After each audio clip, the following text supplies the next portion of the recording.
dan seluruh hadirin berbahagia, Pak Dandim dan Pak Kabidokes. Yang OAP itu 60%. Wah, mengetahuinya adalah 80%, 20%. Nah, tetapi dari penjelasan Bapak merucut lagi pada suatu kesimpulan bahwa apabila ini dikalkulasi, kuncinya ada di beliau. Kalau kami menangkap pun juga. Yang pertama, Forkompinda Kabupaten Kerom pada saat ini rapat dalam rangka mengantisipasi dan mencari solusi tentang kejadian yang kemarin dan kejadian beberapa waktu yang akan datang yang kita prediksi ada eksesnya. Putusan pertama, penyelenggaraan pemerintahan itu tetap jalan. Hari Senin tetap kantor Dinas Tenaga Kerja dan BPK tetap menjalankan tusinya secara biasa, hanya saja dipindahkan ke otonom, ke gedung otonom, sehingga tidak terkendala pelayanan.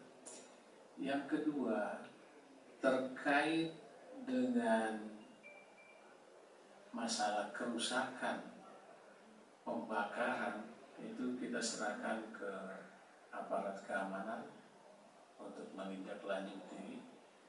Yang ketiga, kita bicara bagaimana solusi yang kita berikan terhadap para pencari kerja CPNS yang tidak lulus.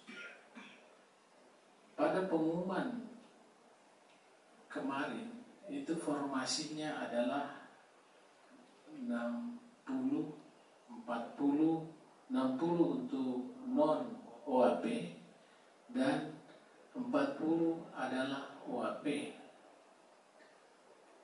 Teman-teman di BKD telah berusaha dipimpin oleh Pak Sekda untuk mengisi sesuai ketentuan atau arahan pemerintah pusat, yaitu 80 untuk OAP dan 20 adalah untuk non OAP.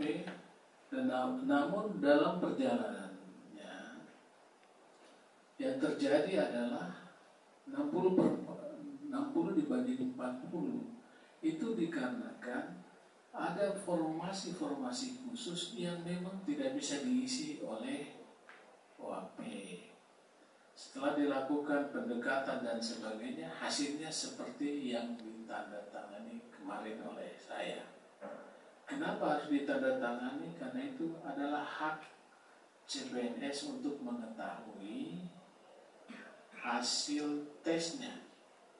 Itu adalah formasi 2018 yang dilaksanakan tesnya pada tahun 2019. Kita sudah sepakat, Forkompinda sepakat, khusus untuk yang 160 K2, 170 K2 itu sudah diantar ke BKN, Kemenpan oleh BKD.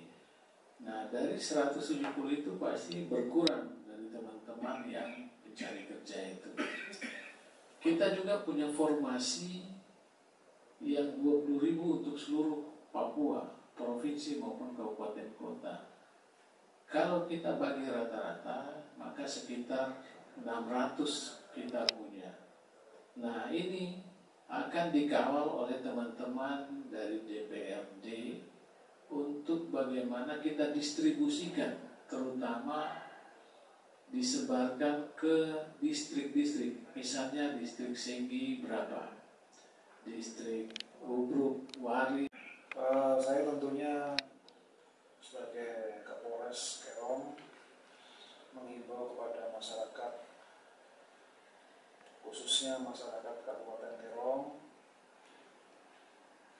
terkait dengan permasalahan CPNS ini. Marilah kita sikapi dengan sikap yang bijak, ya, meluapkan kekecewaan dengan tidak melakukan tindakan yang dapat merugikan orang lain atau dapat mengganggu keamanan. Ya. Jadi silakan barangkali kalau ada kekecewaan, luapkan dengan cara yang benar. Mereka yang kos, yang tinggal di putaran sini, ini ada informasi entah benar tidak. Tadi Dewan Adat dengan beberapa pastor yang di atas melaporkan ke saya. Jadi menyikapi insiden yang tidak hanya kemarin, hanya protes hasil pengumuman ASN, tetapi juga rangkaian dengan demo hak nakes dan sebagainya itu, kami tokoh lintas agama berharap agar masalah ini tidak kemudian menjadi lebih parah, lebih rusuh ya. Apalagi ini menjelang pilkada yang tentu ada saja potensi-potensi ditunggangi kepentingan politik dan sebagainya. Ini yang kami khawatirkan. Nah, terbukti bahwa sejak kemarin hingga hari ini itu terjadi protes demo massa yang begitu, saya katakan, beringas ya, karena sudah merusak fasilitas umum yang itu milik negara yang sama sekali tidak bersalah gitu. Nah, bagaimanapun ini kan harus diusut. Nah, kami tokoh lintas agama berharap agar ini tidak sampai terjadi korban sehingga nanti akan menyulitkan kita untuk bagaimana meredam ini. Semua pihak kan ikut bertanggung jawab. Itu saya berharap pemerintah sigap menyikapi persoalan ini, sigap juga bijak. Ya, juga bijak. Bagaimanapun hasil pengumuman dari ASN ini memang betul-betul timpang. Saya tidak tahu itu betul-betul hasil murni dari itu atau tidak. Yang jelas ini memang diulur hingga bupati yang lama itu cuti kemudian diumumkan ini. Nah, ini kan kemudian ada pemikiran-pemikiran yang dugaan-dugaan spekulatif. Gitu.